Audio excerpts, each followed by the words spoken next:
கவலைப்படக்கூடாது. மீட்டிங் முடிஞ்சிச்சு, 2 நாள் நல்லா இருந்துச்சு, இங்க மீட்டிங் முடிஞ்சிட்டு கர்த்தர் சொல்லுகிறார், நான் என் பிள்ளைகளை வழி நடத்துவேன்.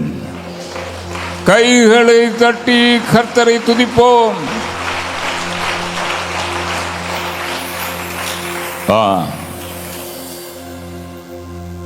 நான் சாக போன பொழுது, கடன் பிரச்சனையில் சாக போன பொழுது தேவன் என்ன சொன்னார் தெரியுமா?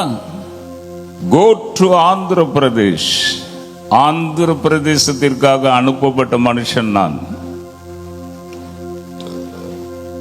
ஆந்திர பிரதேஷ் எங்க போனாலும் என்னை விட மாட்டாங்க. நான் ஏதாவது என் ஆபீஸ் விஷயமா போவேன் ஹைதராபாத். ஒரு கிறிஸ்டியன் என்னை பார்த்துட்டா, போங்க சார், போங்க போங்க, நீங்க இங்க வரவே கூடாது, நான் இருக்கேன்ல, நான் பார்த்துக்கிடுறேன், நீங்க போங்க.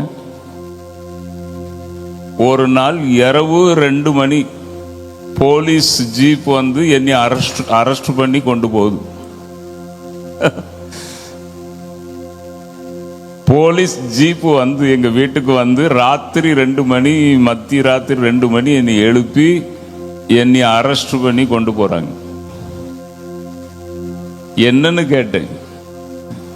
ஒரு 20-30 லட்சம் ரூபாய் நகை ஒரு கடையில கொள்ளை அடிச்சிட்டாங்க. அந்த கொள்ளை அடிச்ச நபர் உங்க மீட்டிங் வந்தாராம்.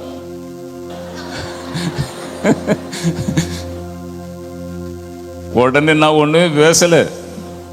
எங்க கொண்டு போறானோ, எங்க கொண்டு போட போறானோ, நேரே கொண்டு போய் அந்த கஞ்சா குடிக்கிறவங்கள உள்ள போட்டிருப்பாங்கல்ல, அந்த கேட்டு திறந்து உள்ள போ அப்படின்னு. அப்போ எனக்கு கோபம் வந்துச்சு. வாங்க,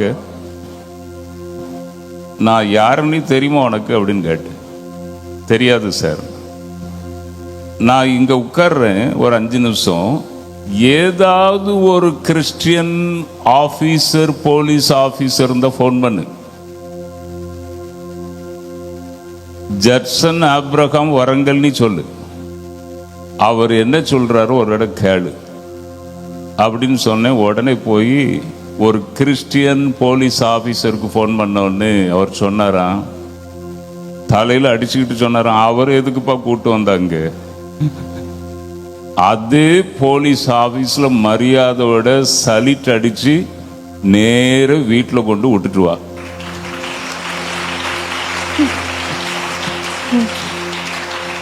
நேர வீட்டுல கொண்டு விட்டுட்டு, சலிட் அடிக்காங்க எனக்கு, வீட்டுல கொண்டு விட்டுட்டு அடுத்த நாள் திரும்ப போலீஸ் ஸ்டேஷன் வாங்கன்னு சொல்லியிருந்தாங்க. எதுக்குன்னா இப்படி ஒரு கம்ப்ளைண்ட் இருக்கு வாங்க அப்படின்னு. அடுத்த நாள் போனா அங்க டிஎஸ்பி உட்கார்ந்துட்டு இருக்காரு. எஸ்பி கிட்ட என்னை கூட்டு போனோன்னு எஸ்பி எழும்பிட்டு, ஐயா தோத்துறையா, தோத்துறையா, நீங்க வரக்கூடாதுயா, இங்க வரக்கூடாதுயா, நீங்க போயிருங்கய்யா, நீங்க போயிருங்கய்யா, இங்க வரக்கூடாது ஐயா. அப்போ என்னை அரெஸ்ட் பண்ணி கொண்டு போனார்ல, அவர் வந்து என் கையை பிடிச்சுக்கிட்டு, எனக்கு ப்ரமோஷனுக்கு ஒரு வார்த்தை சொல்லுங்க சார்.